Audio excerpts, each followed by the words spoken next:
ফুরফুরা শরীফ আহলে সুন্নাত ওয়াল জামাতের ব্যানারে বিভিন্ন কর্মসূচি আমরা করে আসছি। আজকে ফুরফুরা শরীফ আহলে সুন্নাত ওয়াল জামাতের পক্ষ থেকে আপনাদের এলাকায় যে প্রোগ্রাম হচ্ছে নিশ্চয়ই আপনারা দেখতে পাচ্ছেন। বাগনান মানকুর মোড়ে বিষয়গুলো আপনারা সকলে শুনেছেন। আমিও সব বিষয়টা একটু টাচ করি। পাশাপাশি আজকে আমাদের কাছে আরেকটা বড় আতঙ্ক ও বড় পেরেশানের বিষয় SIR। চেষ্টা করব যদি সময় হয় ওটা নিয়েও দু এক কথা বলার। কেন আহলে সুন্নাত ওয়াল জামাত ধর্মপ্রেম, মানবপ্রেম, দেশপ্রেম, এই তিনটে বিষয়ের উপরে আহলে সুন্নাত ওয়াল জামাত কাজ করে। তাই আমরা দেশের ব্যাপারেও কথা বলার অধিকার রাখি, মানুষের ব্যাপারেও কথা বলার অধিকার রাখি, পাশাপাশি ধর্মের ব্যাপারেও কথা বলার অধিকার রাখি। তবে মনে রাখবেন, আমরা যে কথাগুলো বলি এ কথাগুলো তথাকথিত রাজনীতির নেতাদের মতো মিথ্যা বলি বলে যায় না। আমরা যেটা বলি সত্য কথা বলি, ন্যায়ের পক্ষে বলি, ইনসাফের পক্ষে বলি, মানবতার পক্ষে বলি। সেই কথাগুলোই আমরা বলি যেগুলো বাস্তব ঘটছে তাই। যেমন আজ আপনারা নিশ্চয়ই জানেন, উত্তরপ্রদেশে এক অসভ্য বর্বর জালিম স্বৈরাচারী শাসক চলছে, যে একটার পর একটা সংবিধান বিরোধী, সমাজ বিরোধী, মনুষ্যত্ব বিরোধী, পাশাপাশি ইসলাম বিরোধী কর্মসূচি করছে। ঠিক তারই একটা নিদর্শন, তারই একটা কাজ আমরা দেখলাম গত কয়েক মাস আগে উত্তরপ্রদেশের কানপুরে আই লাভ মোহাম্মদ রাসূলুল্লাহ সাল্লাল্লাহু আলাইহি ওয়াসাল্লাম এক যুবক, সে তার ভালোবাসার বহিঃপ্রকাশ একটা ব্যানারে করেছে। জানি ইসলাম কোনো ব্যানারের ধর্ম নয়, ইসলাম কোনো ফটো ধর্ম নয়, ইসলাম কোনো মূর্তি হাস্যকরের ধর্ম নয়। অতএব ব্যানারে লিখলেই যে আমার প্রেম হবে আর না লিখলে যে প্রেম নয় এমনটা নয়। কিন্তু আমার একটা ভাই, সে আই লাভ মোহাম্মদ সাল্লাল্লাহু আলাইহি ওয়াসাল্লাম লিখে সে ঈদে মিলাদুন নবীর র্যালি, মিছিলে, জুলুসে হাঁটছিল, এই উদ্দেশ্য লিখেছিল। তাকে উত্তরপ্রদেশের সরকার, কানপুরের প্রশাসন তাকে FIR করেছে, বন্দী করেছে এবং তার পক্ষে যারা আন্দোলন করতে নেমেছে তাদের উপরে নানান ভাবে জুলুম অত্যাচার চালিয়েছে। এটাকে আমরা ধিক্কার জানি। পুরো বাংলা নয়, বিভিন্ন জায়গায় আন্দোলন হচ্ছে, করছি, করব। কেন? দেশের সংবিধানের 25 নম্বর ধারাতে আমাদের অধিকার আছে। আমরা আমাদের ধর্মকে কিভাবে লালন পালন করব, কিভাবে প্রচার করব, কিভাবে ধর্মকে উদযাপন করব, এটাতে দেশ রাষ্ট্র কারো হস্তক্ষেপ করার অধিকার নেই। এ বিষয়ে সংবিধান আমাদেরকে রাইট দিয়েছে। তাহলে উত্তরপ্রদেশের সরকার তার প্রশাসনকে দিয়ে দেশের সংবিধানের 25 নম্বর ধারাকে লঙ্ঘন করেছে, পাশাপাশি আমাদের ধর্মীয় ভাবাবেগে আঘাত দিয়েছে। এর তীব্র প্রতিবাদ আগামী দিন আরো হওয়া দরকার আছে না নাই? আরো হবে। কিন্তু আমাদেরকে এখানে একটা কথা বুঝতে হবে যে আমি আমার পয়সায় ব্যানার তৈরি করে আমার রাসূলকে ভালোবাসি বলার স্বাধীনতা আস্তে আস্তে হরণ হচ্ছে। এই অধিকারটা কেড়ে নিচ্ছে কারা? কাটছে যারা রাজ ক্ষমতার আসনে বসে আছে। তাহলে যখন রাজ ক্ষমতার জোরে আমার ধর্মীয় স্বাধীনতাকে, আমার সংবিধানের অধিকারকে খর্ব করা হয়, তখন তাদের বিরুদ্ধে লড়াই করার জন্য শুধু মাঠ ভর্তি করে হাজার হাজার প্রোগ্রাম করলে হবে না। মাঠ ভর্তি করে এটাও মাথায় রাখতে হবে যে পাওয়ারে তারা আমাদের ঘরে ধর্মীয় অধিকার থেকে বঞ্চনা করছে, ধর্মীয় অধিকার হরণ করছে, সংবিধানের অধিকার কেড়ে নিচ্ছে। আমাদের ঘরে লোহা যেমন লোহা কাটে, তাদের প্রতিরোধ করার জন্য আমাদেরও ইমানদার, ন্যায়পরায়ণ, সংবিধান প্রেমিক, মানবতা প্রেমিক, স্বচ্ছ ভাবমূর্তিওয়ালা লিডার, নেতা বানাবার দরকার আছে না নাই? হাত তুলে সাক্ষী দেন আমার কথায় একমত আপনারা? একমত? যদি আজ আমাদের এই লিডার নেতা থাকতো, তাহলে আজকে এর জবাব, ইটের জবাব পাথর দিয়ে দেওয়া যেত। এটা আমাদেরকে ভাবতে হবে, নচেত আগামী দিন আরো আঘাত হবে। নিশ্চয়ই আপনারা জানেন, কেন্দ্র সরকার সংখ্যাগরিষ্ঠতার জোর দেখিয়ে ওয়াকফ কালা কানুন তৈরি করেছে। এই ওয়াকফ কালা কানুন, তাতে এমন কিছু নিয়ম ধারা তারা করতে চাইছে, সেই জায়গায় আস্তে আস্তে আমাদের মসজিদ, আমাদের মাদ্রাসা, আমাদের ঈদগাহ, আমাদের কবরস্থান, যেটা হাজার হাজার বছর ধরে আমাদের দান করা সম্পদ, যেটা আগামী দিন আমাদের থাকবে না, যেগুলো দখল করে আদানি আম্বানি বড় বড় কোম্পানির হাতে তুলে দেওয়া হবে, তারা সেখানে মসজিদ মাদ্রাসাকে ভেঙে, কবরস্থানকে প্লেন করে, খানকাকে প্লেন করে, এমন করে ঈদগাহকে ভেঙে সেখানে বড় বড় শপিং মল, বড় বড় বার, বড় বড় সিনেমা হল, তাদের ইনকামের জায়গা তৈরি করবে। আমি জানতে চাইছি, এটা কি আমার ধর্মের উপরে আঘাত নয়? আজকে একজন ভারতবর্ষে দেশ আমাকে ধর্মীয় স্বাধীনতা দিয়েছে, এই দেশকে স্বাধীন আমরা সবাই মিলে করেছি। সেই দেশে ৭৯ বছর পরে কোন কেন্দ্রে সরকার আসবে, সে জোর করে আমাদের ধর্মীয় অধিকারকে, আমাদের মসজিদকে, আমাদের মাদ্রাসাকে, আমাদের খানকা কবরস্থানকে মিটিয়ে দিতে চাইবে। আর আমরা যদি এখনো না জাগি, না ভাবি, দুনিয়া তো আমাদের বরবাদ হবেই হবে। কিয়ামতের দিন আল্লাহর কাছেও জবাব এর দিতে হবে না? হবে না? আওয়াজ দিয়ে বলুন, দিতে হবে না? হবে না? তাই আপনাদেরকে জাগাচ্ছি, আপনারা জাগুন। কেন্দ্র সরকারের বিরুদ্ধে সে যেমন আইন করেছে, সুপ্রিম কোর্টে আইনি লড়াইও চলছে, আইনি লড়াই চলবে। তবে এখানে বলে দিই, মুসলমান যাদেরকে মাসিহা মনে করছেন, তারা আপনাদের হয়ে লড়াই করছে না, সেই লড়াই করছে যাকে মুসলমানের একদল গালি দেয়, সেই নবী বংশের আওলাদ নওশাদ সিদ্দিকী আজকে সুপ্রিম কোর্টে গিয়ে কেস করছে। সে আপনার আমার ওয়াকফ মসজিদ মাদ্রাসাকে বাঁচাবার জন্য লড়াই করছে, বিজেপির বিরুদ্ধে লড়াই করে কেস করছে, সুপ্রিম কোর্টে আজকে সে মামলা চালাচ্ছে। আমাদের মানবতা বলে তার সাথ দিয়ে, তার জন্য দোয়া করে, তাকে আরো শক্তিশালী করে তোলা, যাতে আগামী দিন এই বিজেপি নামক অপদার্থ আমাদের উপরে যখন নতুন কোন আইন কানুন করার চেষ্টা করবে, তখন আমরা যাতে এই সকল ব্যক্তিদের দ্বারা সুরক্ষিত থাকতে পারি, এটা আমাদের ভাবা দরকার আছে না নাই? হ্যাঁ, আমি একজন ধর্ম প্রচারক, আমি আহলে সুন্নাত ওয়াল জামাত একটা ধর্মীয় সংগঠন চালাই, আমি জলসা মাহফিল করি।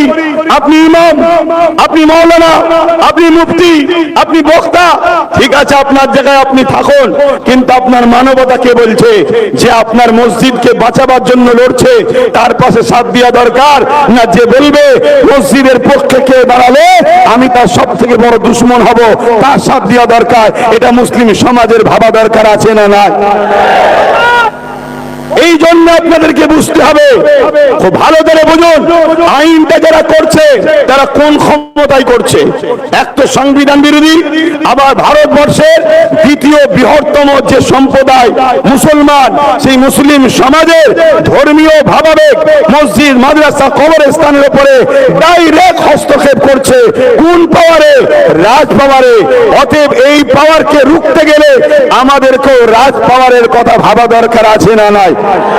এটা যখনই ভাবাই, এটা যখনই বুঝাই, আমার কওমের ঘরে কিছু ছেলে আছে, আমার সমাজের কিছু ভাই আছে যারা লেবাসে সুরাতে বাহ্যিক মুসলমান, কিন্তু তারা ভেতরে ভেতরে অনেক আগে ধর্ম ত্যাগ করে ইসলাম থেকে বেরিয়ে চলে গেছে। কিন্তু তাদেরকে এই যারা ইসলাম মিটাতে চায়, এরা বলেছে তোরা মুসলমান থেকেই থাক, তোরা নামাজ পড়, মসজিদে যা, মুসলমানদের সাথেই থাক, কিন্তু তোদেরকে আমরা পিছু পিছন থেকে প্রশাসনিক সহযোগিতা করব, আর্থিক সহযোগিতা করব, সব পাওয়ার দেবো, তোদেরকে ক্ষমতায় সারিতে রাখবো, তোরা মুসলমানকে শুধু কন্ট্রোল করে রাখবি, যাতে মুসলমান কি বলে ক্ষমতাশালী না হয়, মুসলমান যাতে নিজের লিডার না বানিয়ে ফেলে, মুসলমান যাতে এক না হয়ে যায়, এটা তোরা করবি। এরা সময় আসতে বাকি, দেখবেন সব ঝুপঝাপ করে লাভ মেরে ইসলাম ছেড়ে বেরিয়ে চলে যাবে, তখন আমাদের কি দশা হবে? আমি এটা গল্প বলছি না। এই স্টেজটা করেছে এমন এক জায়গায়, এটা ভুল স্টেজ করেছে। আমি এই সূর্যের তাপে এই দিকে তাকাতেই পাচ্ছি না। কথা বুঝে আসছে? একটুখানি এরম লম্বা লম্বা করতে হয়, নাই একটু কেরাচে করতে হয়। যাই হোক, তো ভাই আপনাদের অসুবিধা হচ্ছে নাকি? আজকের এই লড়াইটা কিসের? এখানে কোন রাজনীতির মিটিং এটা নয়, কিন্তু বড় দুঃখের বিষয়, রাজনীতির বিরুদ্ধে আমাদেরকে বলতে বাধ্য হচ্ছি। কেন? রাজনেতারা তারা লোকেদের রুজি রুটি, চাকরি, কারবার, পড়াশোনার কথা ছেড়ে দিয়ে তারা ক্ষমতার জোরে আমার ইসলামকে মিটাতে চাইছে, তারা ক্ষমতার জোরে আমার মসজিদকে মিটাতে চাইছে, ক্ষমতার জোরে আমার কবরস্থানকে মিটাতে চাইছে, ক্ষমতার জোরে আমার আল্লাহর সামনে গুস্তাখি করছে। এই বাংলাতে ব্যারাকপুরের ভাটপাড়াতে এক মানবরূপী পশু বেরিয়েছে, এ আরেক জাহান্নামের কুকুর। আপনারা দেখেছেন তো নাকি? এ আরেকটা জাহান্নামের কুকুর। ও বেরিয়েছে কি? ইসলামে নাকি রেপ করা কোনো পাপের বিষয় নয়, ইসলাম নাকি রেপ করাকে খারাপ বলেনি। বলুন, আপনি পাপী, আমি পাপী, আমি ইসলাম ঠিকভাবে মেনে চলতে পারিনি, আপনি মেনে চলতে পারেননি, এটা আমাদের ভুল। কিন্তু আমার ধর্মের উপরে এত বড় মিথ্যাকে ইলজাম দেবে, এটা কি মেনে নেওয়া যায়? বলুন আপনাদের বিবেকে, যে ইসলাম নারীদের রেপ তো দূরের কথা, কেউ যদি ধর্ষণ করে, কেউ যদি জেনা করে, রেপ মানে জেনা করে, তারপরও তাকে গলা পর্যন্ত পুঁতে পাথর নিক্ষেপ করার কথা আছে। তাহলে সেই ইসলামে কি রেপ করা ভালো কাজ? জোরে বলেন। তাহলে আজকে এত বড় আঘাত দেওয়া হলো, তথাকথিত মুসলিম নেতাগুলো কোথায়? তথাকথিত মুসলিম রাজনীতির নেতাগুলো কোথায়? আর আমার বাংলার যিনি মুখ্যমন্ত্রী, তিনি বলেছিল বিজেপিকে রুখতে আমাকে সাথ দাও, বিজেপির হাত থেকে পুরো দেশে আপনাদেরকে বাঁচাবো। বলেছে হাকিনা? জোরে বলুন, বলেছে হাকিনা? কলকাতার রেল রোডে গিয়ে ঈদের নামাজে বলেছে, মনে পড়ছে? তাহলে আজকে আমার প্রশ্ন, বাংলার মুখ্যমন্ত্রীকে মুসলমানরা ভোট দিল বিজেপির হাত থেকে রক্ষা করবে বলে, আজকে সেই বিজেপির একজন নেতা অর্জুন সিং তার নাম, সে বলছে ইসলামে নাকি পাপ করা কোনো, রেপ করা কোনো খারাপ কাজ নয়। তার বিরুদ্ধে হাজার হাজার কেস হলো পশ্চিম বাংলা সরকারের, এবং মমতা পুলিশ মন্ত্রী হওয়ার পরে এখনো অর্জুন সিং অ্যারেস্ট হচ্ছে না কেন? এ বিষয়ে প্রশ্ন করার দরকার আছে না নাই? আছে না নাই? এই প্রশ্ন করাতে কোন যদি মুসলিম নামদারি নেতা সে যদি বলে আব্বাস সিদ্দিকী ভুল বলছে, আমি তার বিষয়ে দুটো কথা বলবো, হয় ওর গুড়াই গন্ডগোল আছে, আর নয় মুসলিম ঘরে জন্ম হয়ে এখন বেঈমান হয়ে গেছে। এ কথাটা কি বলা ভুল হলো? তুই যদি ইসলামের হোস, তোর হাতে তো পাওয়ার আছে, তোর তো উচিত মমতাকে চিঠি করা যে আমি আপনার দলের একজন সক্রিয় কর্মী, আমি আপনার দলের একজন নেতা, আমি আপনার দলের জন্য লড়ছি, আপনার দলের জন্য মারপিট করছি, আপনার দলের জন্য মুসলিম ভাইকে কেস দিচ্ছি, আপনার দলের জন্য মুসলমানদেরকে মারছি, সব করছি। আজকে অর্জুন সিং যার বিরুদ্ধে টিএমসি বলছে আমি বিজেপির বিরুদ্ধে, তাহলে এই যে সুযোগ, সংবিধান বিরোধী একটা কথা বলেছে, ইসলাম বিরোধী একটা কথা বলেছে, সমাজে দাঙ্গা শুরু হবে, এত যখন কেস করেছে, ওকে জেলে ভরে রেখে দেওয়ার সুযোগ, ওকে জেলে ভরা দরকার আছে না নাই? কিন্তু ভরছে কি? জোরে বলুন, ভরছে না। ভরবে কাকে? নিরীহ গরিব মানুষদের ঘরে, দুর্বল অসহায়দের ঘরে। আজকে বলুন, আমি আপনি পাপী গুনাহগার মানছি, কিন্তু ইসলামকে কেউ মিটিয়ে দেবে আমরা মেনে নিতে পারবো? আওয়াজ চাইছি, মেনে নিতে পারবো? হাত তুলে সাক্ষী দেন, মেনে নিতে পারবো? হাতটা তুলে রাখেন, মেনে নিতে পারবো? একে অপরের পাশে দেখুন কেউ হাত তুলতে বাকি আছে কিনা। কেন আমাদের মধ্যে কোনো মুনাফেক আছে কিনা দেখা দরকার আছে। কেউ মেনে নিতে পারবো? মেনে নিতে পারবো? আজ আপনাদেরকে জিজ্ঞেস করছি, এই জায়গায় যদি আব্বাস সিদ্দিকী বলে যে টাকার ইপিট আর উপিট, যার নাম টাকার ইপিট আর উপিট, যে টিএমসি সেই বিজেপি, যে বিজেপি সেই টিএমসি, শুধু দুটো পরিবার, একই পরিবার, জার্সি দুটো আলাদা, নাম দুটো আলাদা, মানুষকে বোকা বানাবার জন্য একই বাজারে দুটো দোকান, একটা ভেজ একটা নন ভেজ, মালিক একটা নাগপুরে বসে আছে। অতএব যে খদ্দের ভেজ খায় ভেজের দোকানে যাবে, ইনকাম যা হবে নাগপুরে যাবে। যে লোক নন ভেজ খায় সে নন ভেজের দোকানে যাবে, নন ভেজ নেবে, কিন্তু ইনকাম সন্ধ্যের পরে মালিকের কাছে যাবে। অতএব অন্য রাজ্যে বিজেপি যা করছে আমার রাজ্যে টিএমসি তাই করছে। অন্য রাজ্যে বিজেপি শাসিত রাজ্যে থানার মধ্যে পুলিশ দিয়ে মুসলিম যুবকদের পিটিয়ে মারা হচ্ছে। আমার রাজ্যে বারাইপুরেতে একদিনেতে দুটো মুসলিম ছেলেকে থানার মধ্যে পুলিশ দিয়ে পিটিয়ে মারা হয়েছে। অন্য রাজ্যে মব লিঞ্চিং এর নামে মুসলমান পিটানো হয়। আমার রাজ্যে বাঁকুড়াতে গোরক্ষকের নামে মব লিঞ্চিং এর নামে তাদের পিটিয়ে মারা হয়। আমার কলকাতায় রিকশাওয়ালা গরিব মুসলমান তাকে মব লিঞ্চিং করে পিটানো হয়। অন্য রাজ্যে হিজাব বোরখা পরার জন্য তাকে বেইজ্জতি করা হয়। আমার রাজ্যে হিজাব পরে স্কুলে যাওয়ার জন্য সেই ছাত্রীকে স্কুল থেকে বার করা হয়। অন্য রাজ্যে পল্টুজার দিয়ে মসজিদ মাদ্রাসা ভাঙা হয়। আমার রাজ্যে পল্টুজার দিয়ে দুর্গাপুরে মাদ্রাসা ভাঙা হয়। অন্য রাজ্যে যা হচ্ছে আমার রাজ্যে তাই হচ্ছে। অন্য রাজ্যে বিজেপি অমুসলিমকে দিয়ে মুসলমানকে মারছে। আমার রাজ্যে টিএমসি মুনাফিক মুসলমানদের দিয়ে মুমিন মুসলমানকে মারছে। এতে আপনারা একমত না আলাদা? হাত তুলে বলেন একমত না আলাদা? একমত না আলাদা? আব্বাস সিদ্দিকী যে কথাগুলো বলছে সত্য না মিথ্যা? সাক্ষী দেন সত্য না মিথ্যা? এই জায়গায় দাঁড়িয়ে থেকে আমার কওমের ভাইদের বাঁচাবার জন্য একজন ধর্মগুরু হিসাবে আমার ভাবা দরকার আছে না নাই? আমি একজন ধর্মগুরু হিসাবে আমার কওমকে সজাগ করার জাগাবার দরকার আছে না নাই? এই জন্য আহলুস সুন্নাত ওয়াল জামাত বিভিন্ন জায়গায় কাজ করছে, বিভিন্ন জায়গায় প্রচার করছে, জাগো আমার জাতি, জাগো আমার কওম, ভাবো বোঝো। আগে দেখেছিলাম মুখ আলাদা, এখন দেখছি মুখ আলাদা। আজ আমরা বড় দুঃখ লাগে, এই বাংলার বুকে আমার রাজ্য সরকার কি বলছে? রাস্তার পথচারী কুকুরের বাচ্চাকে মিড ডে মিল দেওয়া হবে। মুসলমানের বাচ্চা মাদ্রাসায় পড়ে, ওদেরকে মিড ডে মিল দেওয়া হবে না। শুনেছেন আপনারা? কথা বলুন, আমার সাথে একমত তো নাকি? তাহলে আমার রাজ্য সরকারের নজরে পথচারী কুকুরের বাচ্চা থেকেও মুসলমানের বাচ্চা ভালো না খারাপ? তাহলে যে মুসলমানের বাচ্চাকে পথচারী কুকুরের থেকে রাজ্য সরকার খারাপ নজরে দেখে, যে পথচারী কুকুরের বাচ্চাকে মিড ডে মিল দেবো, মাদ্রাসার বাচ্চাদের মিড ডে মিল দেবো না, তাহলে সেই সরকারকে তো আমাদেরও ভাবানো দরকার যে আমরা তোকে টিকিয়ে রেখেছি বলে তোর ভাইপোর গাড়ি বাড়ি হচ্ছে, আমরা সরে গেছি বলে বামফ্রন্ট উড়ে গিয়েছিল, আমরা ছিল বামফ্রন্ট ছিল, আমরা সরবো তুইও চলে যাবি। এটা দেখানো দরকার আছে না নাই? এটা তোমাদের দায়িত্ব।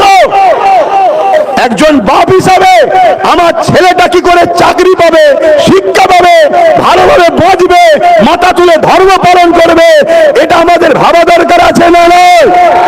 সরকারের কি কাজ মন্দির করা না মসজিদ করা? কোনো কিছু কাজ নয়।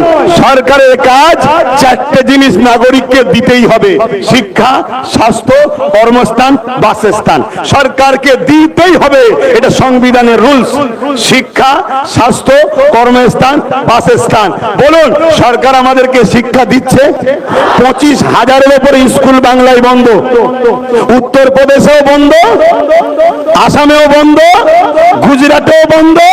ওখানে বিজেপি বন্ধ করছে অর্থাৎ আরএসএস এর ইশারায়, আর এখানে মমতা বন্ধ করছে আরএসএস এর ইশারায়। আর বাংলায় আরএসএস এর স্কুল খোলা হচ্ছে, সেখানে প্রকাশ্য অস্ত্র ট্রেনিং দেওয়া হচ্ছে। আর এই পাশে পূর্ব মেদিনীপুরে আর এক কমনাল ভূত বেরিয়েছে, কিছুদিন আগে ইফতার করতো মুসলমানের সাথে, এখন কমনাল হয়ে গেছে।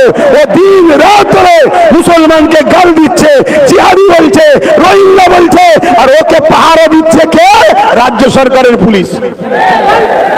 তার মানে তুই যা, মুসলমানদের গাল দে, ভয় দেখা, আর আমি বলবো আমার থেকে সরে গেলে ভোট ভাগ হলে বিজেপি চলে আসবে, পথে মুসলমান আমার কোলে ফিরিতে থাকবে, আর আমি থাকবো দাদা যা কাজ করছে আরএসএস এর ইশারায়, আমি সেই কাজটাই তো করে দেবো। শোনেন, পশ্চিম বাংলাতে বিজেপির লক্ষ্য নাই। যদি পশ্চিম বাংলায় বিজেপির লক্ষ্য থাকতো, একটা কথা শুধু মাথায় ঢোকেন, পশ্চিম বাংলায় বাঙালি থাকে না অবাঙালি? জোরে বলুন। তাহলে বিজেপি কখনো বাঙালিদের ঘরে গাল দিত? বাঙালিদের ঘরে উড়িষ্যায় মারত? বাঙালিদের উপর জুলুম করত? তার মানে কি বিজেপি টিএমসি কে ক্ষমতায় আনার জন্য এই অফার গুলো করে দিচ্ছে? কথা বুঝে আসছে? কেন অন্য কেউ যদি এসে যায় তাহলে কিন্তু আরএসএস এর ঘটি এই বাংলায় ছিল না, থাকবে না। বিগত দিন তো বামও ছিল, কংগ্রেস ছিল, তারা অনেক ভুল করেছে, অস্বীকার করবো না আমি, কারণ একজন আমাকে সত্য কথা বলতে হবে, কিন্তু এটা স্বীকার করতে হবে বাম কংগ্রেসের আমলে এই বাংলায় কিন্তু বিজেপিকে দেখা যায় না, ঠিক না ঠিক?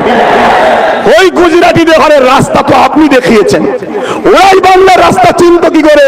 আপনি তো দেখিয়েছেন। 1998 সালে অটল বিহারী বাজপেয়ীর হাত ধরে দল তৈরি করলেন, অটল বিহারী বাজপেয়ী অর্থ দিলেন, আস্তে আস্তে রেলমন্ত্রী হলেন, কয়লা মন্ত্রী হলেন, যোগ সাজ করে আস্তে আস্তে বাংলায় আপনি ওই বিজেপিকে আস্তে আস্তে এনেছেন। আনন্দবাজার পত্রিকার একটা ফ্রন্ট পেজে খবর বেরিয়েছে, মমতা ব্যানার্জি বলছে বিজেপিকে ফ্রন্টে এনে লড়বো। কেন? বিজেপি যদি বিরোধী দল থাকে তাহলে মুসলমানকে যতই মারো, যতই জুলুম করো, যতই অত্যাচার করো, মুসলমান যেই আমার কোল থেকে নামবে আমি হুম্বুরির মা দেখাবো। হুম্বুরি মা দেখেছেন তো নাকি? ছোটবেলায় বাচ্চা ঘুমোতে না চাইলে মায়ের কোল থেকে নেমে গেলেই অমনি বলে ছেলে ধরা হুম্বুরির মা আসবে। কে হুম্বুরির মা? তারই ঘরের কেউ একজন বড় ক্যাথা বা কিছু চাদর জড়িয়েছে, ভয় দেখাতো, করে ভয় দেখাতো, আর বাচ্চা ভয়তেই মায়ের কোলে উঠে পড়তো। তো মমতা বিজেপিকে হুম্বুরির মা বানিয়েছে। যেই আমরা নাপতে যাই, যেই আমরা কিছু বলি, অমনি বলে ওই দেখো হুম্বুরির মা এসছে, অমনি হেলিকপ্টারে করে চলে এলো। কে টাকলা আসছে, কে মোটা আসছে, কে রুগা আসছে, কে দুবলা আসছে, তারা এসে বলছে তাড়িয়ে দেবো, মেরে দেবো, কেটে দেবো, হ্যান করবো, ত্যান করবো, কিচ্ছু না, শুধু ভয় দেখাচ্ছে যাতে আমরা অন্য কারো কোলে না চলে যাই। অন্য কারো কোলে চলে গেলে এই বাংলায় আরএসএস এর হুকুম চলবে না। কথা মাথায় ঢুকছে? আর বাংলা অন্য রাজ্যের মতো নয়, বাংলায় 35 থেকে 40% মুসলমান। যদি মুসলমান বাংলার তকদির নিয়ন্ত্রণের ওসিলা যদি না হয়, মুসলমানকে সবাই জামাই আদর করে কেন?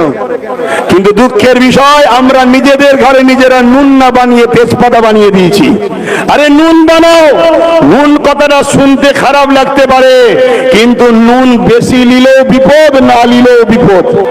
নুন হোক আর তেজপাতা ইউজ করবে আর ফেলে দেবে, আমাদেরকে সেটা করছে। এখন আমি সংক্ষেপ করবো, কেন যেতে হবে, আপনাদের অসুবিধা হচ্ছে না তো?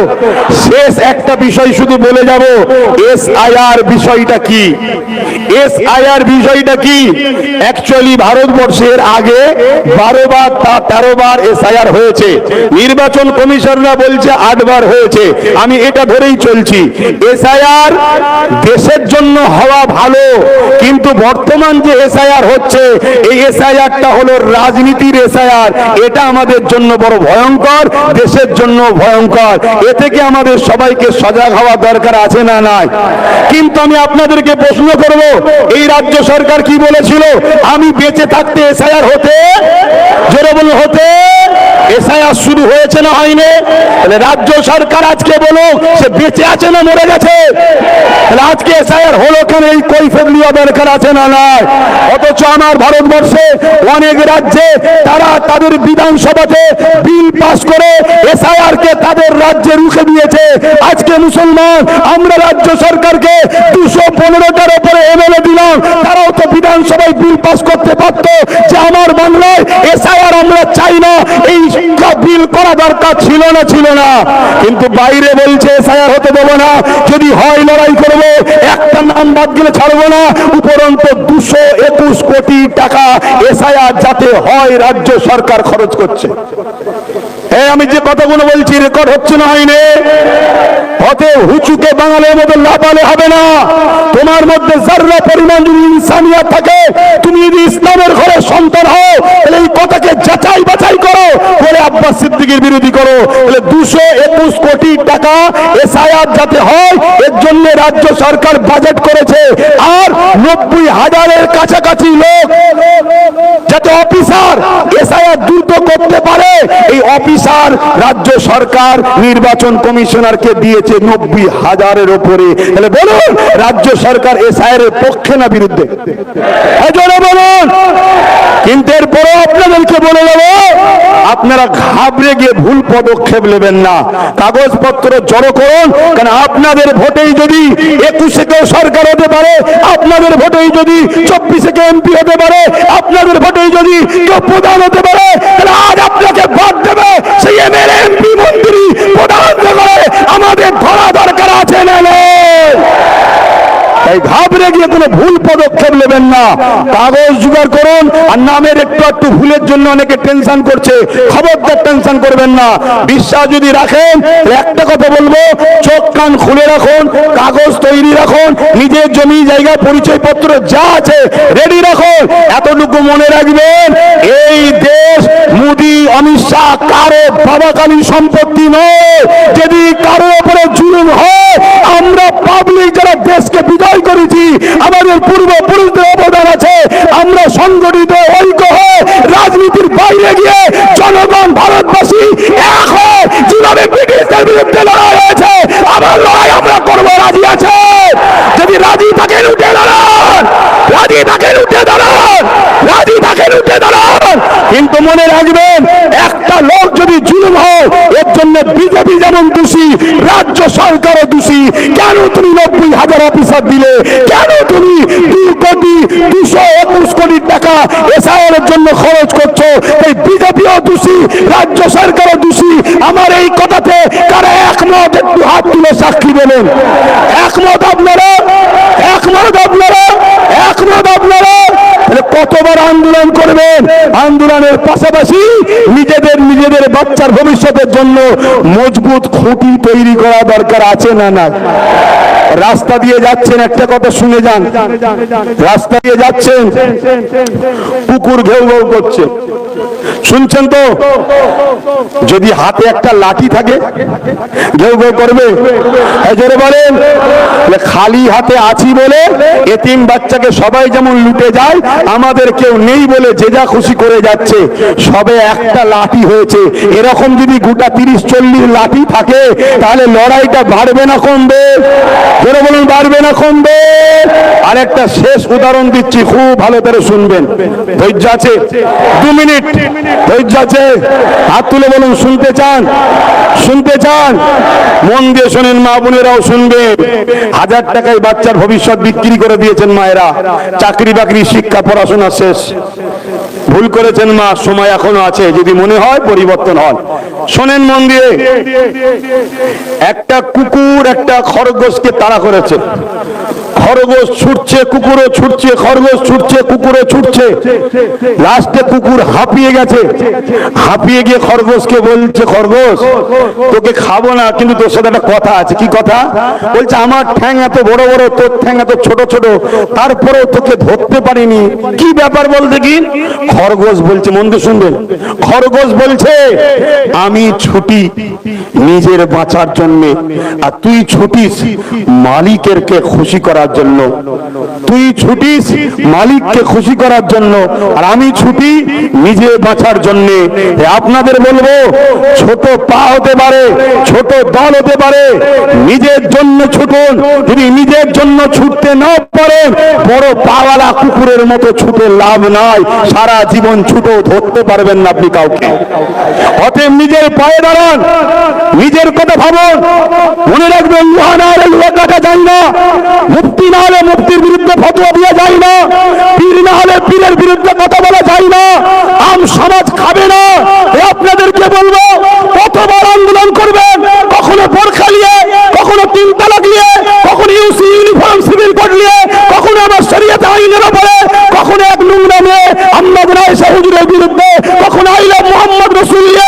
কখনো এমন করে দেখা যায় 3 তালাক নিয়ে, কখনো দেখা যাচ্ছে আমার আল্লাহর দিন সম্বন্ধে রেপ করা নাকি পাপ নয় বলছে। আবার তোমার হাওড়া জেলার আমপার বিধায়ক নির্মল মাঝি মমতাকে বলছে আমাদের আল্লাহ আর কত সহ্য করবে। এই সব কিছুর পিছনে একটাই কারণ, আমাদের হাতে ক্ষমতা নয়, আমাদের হাতে লাঠি নয়, তাই এরা ঘেউ ঘেউ করে যা খুশি বলে যাচ্ছে।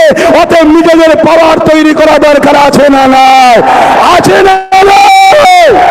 আহলে সুন্নাত ওয়াল জামাত মনে করে আমরা দেশকে বাঁচাবার স্বার্থে, জাতিকে বাঁচাবার স্বার্থে, সর্বধর্মের মানুষের বাঁচাবার স্বার্থে আমরা ইনসাফ পরায়ণ, ন্যায় পরায়ণ, মানব প্রেমিক, সংবিধান প্রেমিক এমন লোকের পাশে আমরা দাঁড়াবো এবং তার সাথে দাঁড়াবো যে আমাদেরকে পার্টিসিপেট করবে, ভাগ দেবে।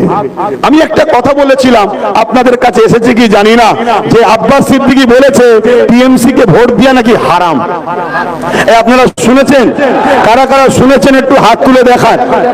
এই কথাটা একটু বিস্তারিত বলবো খুলে, ধৈর্য আছে? অ্যাকচুয়ালি বলেছিলাম কি জানেন, আল্লাহ রসুল হাদিস পাকের মধ্যে বলেছে, উলামা ভাইরাও আছে, অন্যায় দেখলে হাত দিয়ে রোখো, অন্যায় দেখলে হাত দিয়ে রোখো। যদি হাতে না পারো মুখ দিয়ে প্রতিবাদ করো, যদি মুখে না পারো অন্তর থেকে ঘৃণা করো।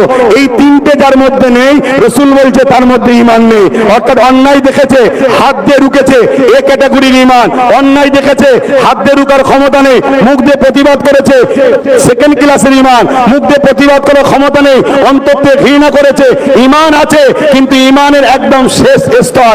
এরপরেও যদি কেউ অন্যায় দেখে ঘৃণা না করে অন্যায়ের সাথ দেয় এবং সেই অন্যায়টা ইসলামকে মিটাতে চায়, তার মধ্যে ঈমান আছে। জোরে বলেন। আজকে কেন্দ্রের অপদার্থ সরকার সংখ্যাগরিষ্ঠতা দেখিয়ে ওয়াকফ কালা কানুন তৈরি করে আমার মসজিদ মাদ্রাসা কবরস্থান মিটাতে চাইবে। রাসূলুল্লাহর হাদিস অনুযায়ী ওর বিরুদ্ধে হাত দিয়ে লড়ো। হাতে যদি ক্ষমতা না থাকে মুখ দিয়ে প্রতিবাদ করো, মুখে যদি প্রতিবাদ করে ক্ষমতা না থাকে অন্তর থেকে ঘৃণা করো। কিন্তু একটা মুসলমানের ঘরের ছেলে, সে দাবি করে আমি ইসলামের ঘরের ছেলে, ওর বিরুদ্ধে হাত দিয়ে লড়লো না, মুখে প্রতিবাদ করলো না, অন্তর থেকে ঘৃণা করলো না, উপরন্তকে ভোট দিল, দিয়ে বিজেপিকে সাপোর্ট করলো, শক্তিশালী করলো, তার কি তার মধ্যে ঈমান থাকতে পারে? জোরে বলে। এই কথাটা আমি প্রথম বলেছি। আর তারপরে বলেছি কি, যখন ওই বিজেপির বিরুদ্ধে বাংলায় আন্দোলন হচ্ছে, মমতা ব্যানার্জি বলেছে দিল্লি চলে যাও, এখানে নয়, যদি কেউ আন্দোলন করো তাহলে আমি সব থেকে বড় দুশ্মন হব। ঠিক ব্যাপারটা কেমন জানেন? বিজেপি মসজিদ ভাঙছে আর আমি বলছি ভাঙা যাবে না, আর মমতা বলছে একে রুখতে যাওয়া যাবে না, রুখলে সব থেকে বড় দুশ্মন আমার হব। তাহলে মমতা কি মসজিদের বন্ধু না দুশ্মন? তাহলে অন্যায় দেখলে হাত দিয়ে রুখতে হবে না, হবে না? মুখ দিয়ে প্রতিবাদ করতে হবে না, হবে না? অন্তর থেকে ঘৃণা করতে হবে না, হবে না? তা না করে যদি কোনো মুসলমান এই মমতাকে ভোট দেয়, তার ঈমান থাকে পারে না। চলে আসে একটা শেষ কথা বলি, কোরআন মিটে যাবে, আমার উন্নতি মিটবে না। এই কথাটা বা এই আকীদাটা ন্যায় না অন্যায়? এবারে বলো, এই আকীদাটা কেউ বললো তুমি তার হাত দিয়ে রুখা দরকার আছে না নাই? যদি হাত দিয়ে রুখতে না পারো মুখ দিয়ে প্রতিবাদ, তাও যদি না পারো অন্তর থেকে ঘৃণা, তা না করে কোরআন যে মিটে যাবার কথা বলে, তুমি তাকে যদি সাপোর্ট করো, ভোট দাও, তোমার ঈমান আছে? সাপোর্ট মানে কি? ভোট মানে কি? তাকে অ্যাকসেপ্ট করলাম, অর্থাৎ যে কোরআন মিটে যাবে তাকে অ্যাকসেপ্ট করেছি। যে কোরআন মিটাতে চায় তাকে অ্যাকসেপ্ট করলে ঈমান থাকে না। এটা আব্বাস সিদ্দিকী বলেছে। বলার পরে এটাও বলেছি, যদি মমতা চায় যে আমার ভুল হয়ে গেছে ভাই, এগুলো বলা আমার উচিত হয়নি, আমি অ্যাকচুয়ালি কোরআনের বিষয়ে বলতে গেছিলাম এক, হয়ে গেছে এক, আমি বলতে গিয়েছিলাম যে দিল্লি যাও, এটা আমার বলা উচিত হয়নি, তোমরা বাংলায় আন্দোলন করো, রাস্তাঘাট জাম করো না। ক্ষমা যদি তাই ভিন্ন বিষয়, যদি ক্ষমা না চায়, মুসলমানকে জিজ্ঞেস করছি বিজেপিকে ভোট দেওয়া যাবে? হাত তুলে সাক্ষী দেন, বিজেপিকে ভোট দেওয়া যাবে? যারা হাত তুলছেন না তার মানে দিল থেকে চাইছেন নাকি বিজেপিকে ভোট দেওয়া যাবে? কোন মুসলমানের বেটা দিতে পারে, কোন ইমানদার দিতে পারে, দিলে তার ঈমান থাকবে না। আমি ফতোয়া দিয়ে যাচ্ছি, যদি দম থেকে তোমার উলামাকে লাগাও না, আমি আছি তো, কেন হবে না? সে দেশের দুশ্মন, ইসলামের দুশ্মন। ঠিক তেমনি টিএমসি যদি ক্ষমা না চাই মমতাই কথা কোনো বলার দরুন, একেও ভোট দিলে ঈমান থাকবে না। বলুন দেওয়া যাবে? দেওয়া যাবে? এইটাই তো আব্বাস সিদ্দিকীর বক্তব্য। এখন আমার কোন যদি মুসলিম দাবিদার মুনাফিক ভাই বলে তুমি যা করলে আমার তো খাওয়া বন্ধ হয়ে যাবে, তোর পেটে জাহান্নামের আগুন ঢুকাক আল্লাহ, তোর হারামের পেটের জন্য আমার মসজিদ মাদ্রাসা শেষ করে দিবি? হ্যাঁ, ওকে বল ক্ষমা চাইতে হবে মমতাকে। কি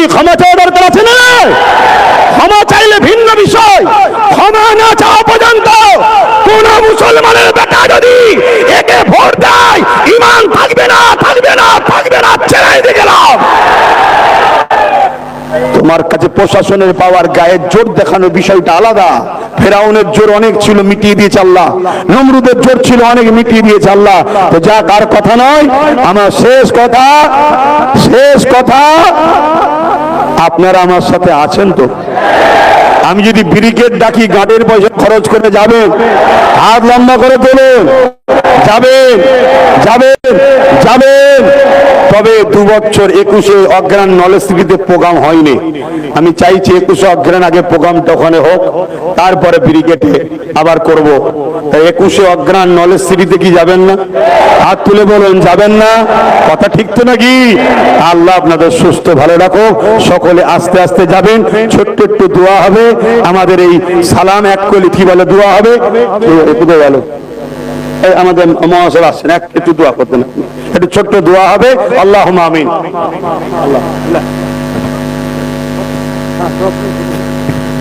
ربنا ظلمنا أنفسنا وإن لم تغفر لنا وترحمنا لنكونن من الخاسرين।